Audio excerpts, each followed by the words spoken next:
Hello बच्चों, स्वागत है आपका आपके अपने चैनल HM क्लासेस पे। आज की वीडियो में अपन पढ़ने वाले हैं इंटीग्रेशन के बारे में।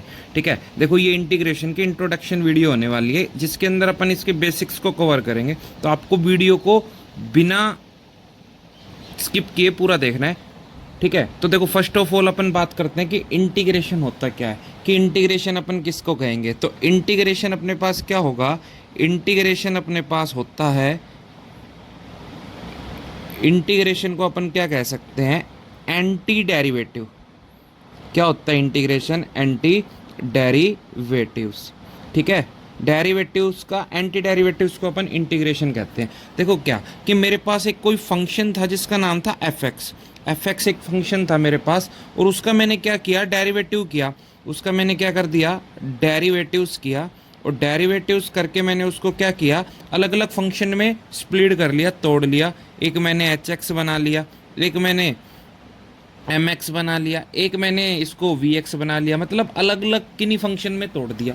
तो जो इंटीग्रेशन है वो क्या करता है, इंटीग्रेशन ये काम करता है कि इन फंक्शन को है ना वापस क्या कर लेता है, एक फंक्शन बना देता है। वापस वापस क्या करेगा, इसी फॉर्म में इसको क्या करेगा, वो फिर से बना देगा। उसी को ही अपन क्या कह देंगे, इंटीग्रेशन। क्या करता है इंटीग्रेशन, जो टूटी हुई चीज़ें होती है, स्प्लिट हुई चीज़ होती है, उनको वापस एक पूरी एक वापस उनको जोड़ने का काम करता है। ठीक है, या मैं दूसरे वे में बात करूं तो देखो कैसे, दूसरे वे में मैं बात करूं तो मैं इसको ये भी कह सकता हूं कि जो इंटीग्रेशन होता है उसके बारे में अपन क्या कह सकते हैं।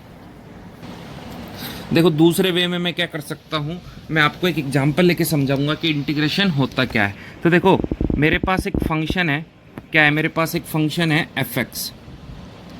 मेरे पास एक फंक्शन है जिसका नाम क्या है, एफ एक्स, और उसकी वैल्यू है x की पावर 6। ठीक है, अगर मैं इसका डेरिवेटिव करूं किसके रेस्पेक्ट, x के रेस्पेक्ट, तो इसका डेरिवेटिव क्या होगा, d upon D x, x की पावर 6। और इसको अगर मैं सोल्व आउट करूंगा तो कितना आ गया, 6x की पावर 5। ये आ गया, ये इसका क्या आ गया, डेरिवेटिव। अब देखो अगर मैं इसका इंटीग्रेशन करना चाहूँ, क्या करें अपन इसका इंटीग्रेशन, तो देखो इंटीग्रेशन क्या होगा भाई, जो कांस्टेंट वैल्यू होती है ना वो इंटीग्रेशन से बाहर आती है। तो 6 कांस्टेंट इंटीग्रेशन से बाहर, आप किसका कर रहे हो, x की पावर 5 का, और किसके रेस्पेक्ट करना है, x के रेस्पेक्ट। तो देखो इंटीग्रेशन का आपको एक रूल याद रखना है कि इंटीग्रेशन क्या होता है, अगर x की पावर n का कर रहा हूँ तो x की पावर n+1 अपॉन में n+1, और प्लस एक कांस्टेंट आता है जिसका नाम क्या होगा, c। तो एक कांस्टेंट आपको यहाँ पे क्या करना है, प्लस करना है। तो इसको सोल्व करोगे तो 6, x की पावर एक और ऐड किया तो 6, और अपॉन में भी 6, और प्लस का क्या हो गया, c। इससे ये कैंसिल, आपका आंसर कितना आ गया, x की 6 प्लस c। वापस आपके पास जो फंक्शन था आया। अब जानते हैं कि अपने पास ये c क्या होता है। ठीक है, सी क्यों आया, आपको कुछ भी चीज़ रटनी नहीं है, बस आपको कॉन्सेप्ट को समझना है। तो देखो सी के बारे में बताता हूँ कि सी कैसे आया। देखो अब सी के बारे में अपन जानते हैं कि ये सी आया कैसे। जैसे कि मैंने कह दिया कि मेरे पास एक और फंक्शन है एफ एक्स, ठीक है, जो कि मेरे पास कितना है, एक्स की पावर 3 प्लस 2x² प्लस 5। ठीक है, फर्स्ट ऑफ ऑल तो मैं इसका क्या करता हूँ, डिफ्रेंशिएट। तो मैं करूँगा डिफ्रेंशिएट किसके respect, with respect to X. X के रेस्पेक्ट करेंगे तो ये क्या हो गया, एफ डैश एक्स। आगे इसको सोल्व आउट करोगे तो डिफ्रेंशिएशन में क्या होता है, पावर आगे आती है, और जो पावर है उसमें से एक कम होता है। ऐसे ही 2 एज इट इज, पावर 2 आगे और पावर में से एक कम हो गया, और कांस्टेंट का क्या होता है, डिफ्रेंशिएशन 0। तो आपके पास ये कितना बना, 3x², 2 2 ज़ा 4x।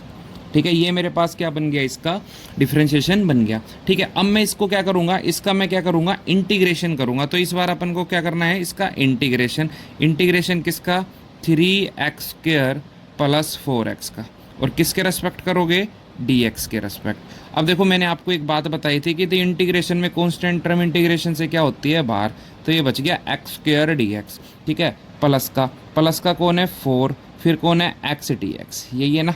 अब अपन इनको सोल्व आउट करेंगे तो x की पावर n का क्या आपको इंटीग्रेशन बताया था, x की पावर n+1 प्लस c, और जो भी आया उसके पावर जो भी आई वो नीचे। तो ऐसे इसको सोल्व करोगे तो 3 तो एज इट इज, x की पावर कितनी हो जाएगी, इसमें एक और ऐड करूँगा तो 3 अपॉन में 3 plus 4 as it is, x.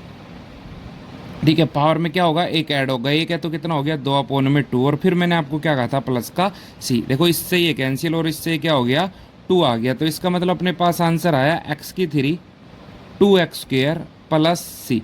अब देखो जो मेरे पास क्वेश्चन था, जिसका मैंने डिफरेंशिएशन किया था वो यही वैल्यू थी, तो इसका मतलब सी क्या हो गया कांस्टेंट हो गया। जैसे कि यहाँ पे 5 है तो कोई कांस्टेंट हो गया, इसलिए अपन किसका यूज करते हैं, सी का यूज करते हैं। जिस क्वेश्चन में कांस्टेंट नहीं होगा तो वहाँ पे सी क्या आ जाएगा अपने पास 0, इसलिए इंटीग्रेशन में क्या लगाया जाता है, सी लगाया जाता है। अब जानते हैं इंटीग्रेशन के कुछ फॉर्मूले के बारे में जो आपको इस चैप्टर में यूज करने हैं। तो देखो इनके फॉर्मूले के बारे में अपन डिस्कस करते हैं। पहला जो अपना फॉर्मूला है वो क्या है, डिफरेंट इंटीग्रेशन ऑफ एक्स की पावर एन, किसके रिस्पेक्ट कर रहे हैं अपन, dx के। तो देखो इसका इंटीग्रेशन होता है x की पावर n+1, जो आया वो नीचे, और प्लस का कोई कांस्टेंट जिसका नाम हो गया c। देखो दूसरा अगर मेरे पास ऐसा हो, क्या किसका इंटीग्रेशन कर रहा हूँ मैं, अगर मैं कर रहा हूँ e की पावर x का, किसके रिस्पेक्ट dx के, तो e की पावर x का इंटीग्रेशन होता है e की पावर x, ठीक है, प्लस c। ठीक, उसके बाद थर्ड मेरे पास क्या है, अगर मेरे पास a की पावर x हो, किसकी पावर, a की पावर x और dx हो, तो इसका इंटीग्रेशन होता है a की power x upon log a plus c। ठीक है, फोर्थ मेरे पास अगर इंटीग्रेशन हो किसका, 1/x dx का, तो देखो इसका इंटीग्रेशन क्या होता है log x प्लस c।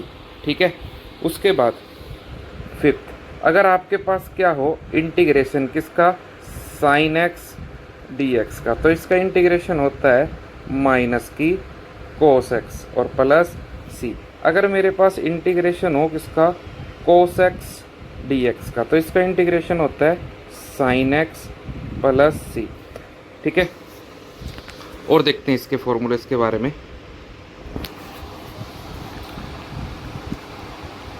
अगर मेरे पास इंटीग्रेशन हो किसका, सीकेंट स्क्वायर x और dx का, तो इसका इंटीग्रेशन क्या होता है tan x प्लस c। अगर अपने पास इंटीग्रेशन हो किसका, secant x into tan x का, किसके रिस्पेक्ट, dx के रिस्पेक्ट, तो इसका क्या होता है, इसका होता है सीकेंट x प्लस c। ठीक है, इसके बाद अगर मेरे पास इंटीग्रेशन हो किसका, इंटीग्रेशन हो मेरे पास कोट स्क्वायर x dx, तो इसका इंटीग्रेशन होता है माइनस का कोसिकेंट x प्लस c। ठीक है, अगर मेरे पास इंटीग्रेशन हो किसका, कोसिकेंट x इंटू में कोट x dx, तो इसका इंटीग्रेशन होता है माइनस का कोसिकेंट x प्लस c। अगर मेरे पास इंटीग्रेशन हो किसका, अगर अपन इसका बनाएंगे तो इसका क्या हो सकता है, एक तो आपके पास हो सकती है साइन इनवर्स x प्लस सी, और दूसरा हो सकता है माइनस का cos inverse x plus C. ठीक है, वो अपन सिचुएशन के अकॉर्डिंग इसका अपन यूज कर लेंगे। ठीक है, उसके बाद देखो नेक्स्ट मेरे पास dx upon 1 plus x square, तो देखो इसका इंटीग्रेशन हो सकता है मेरे पास क्या, tan inverse x plus C, या मैं इसको लिख सकता हूँ माइनस का cot inverse x plus C.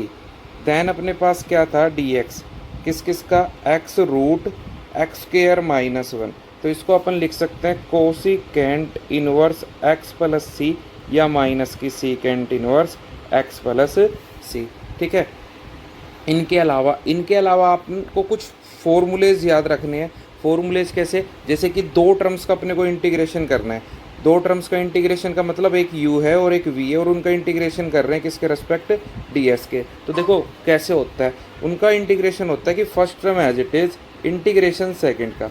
ठीक है, कैसे होता है, first term as it is integration second का minus sign of integration bracket start, differentiation किसका, डिफरेंशिएशन आता है आपका फर्स्ट वाली टर्म का, इनटू में इंटीग्रेशन किसका, सेकंड का dx, और ब्रैकेट बंद dx। ये किस केस में लगाना है आपको, अगर आपके पास दो टर्म्स का क्या करना हो, इंटीग्रेशन करना हो, और वो किसके अंदर हो, प्रोडक्ट्स के अंदर हो। ठीक है, इसके बाद आपके पास क्या आता है, इसके बाद आपके पास कुछ और फॉर्मूलेज आते हैं, जैसे कि मेरे पास किसका हो गया, sin 2x का, sin 2x को अपन क्या लिख सकते हैं, 2 sin x कोस एक्स। एक और इसको क्या लिख सकते हो, इसको आप लोग लिख सकते हो 2 tan x upon 1 plus x square 1 plus tan square x. ठीक है, ऐसे ही दूसरा फॉर्मूला कोस 2x का, कोस 2x को आप क्या लिख सकते हो, cos square x minus sine square x.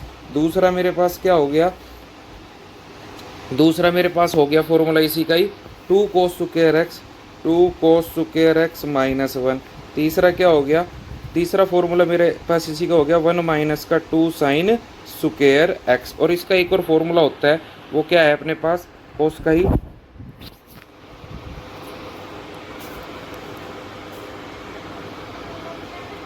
कोस का एक और फॉर्मूला होता है कोस 2x का, वो क्या होता है अपने पास, वो होता है अपने पास 1 minus tan square x 1 plus tan square x. तो ये कुछ चीज़ें आपको इसके अंदर करनी है। प्लस tan 2x का क्या था अपने पास, tan 2x का फॉर्मूला था 2 tan x upon 1 minus tan square x. ठीक है, दैन आपके पास दो चीज़ें और याद रखनी है बस लास्ट, 1 माइनस कोस एक्स ये क्या होता था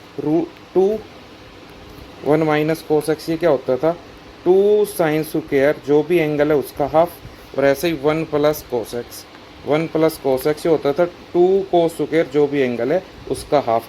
आपको फर्स्ट बस इन्हीं चीज़ों के बारे में याद रखना है, इंटीग्रेशन के फॉर्मूलेज। ठीक है, और ये जो बाकी के फॉर्मूलेज है इनके बारे में नेक्स्ट वीडियो में अपन बात करेंगे। इंटीग्रेशन के क्वेश्चन को पूरा डिटेल में करना है अपने को ये चैप्टर। तो अगर आपने अभी तक हमारे चैनल को सब्सक्राइब नहीं किया तो प्लीज़ सब्सक्राइब HM क्लासेस।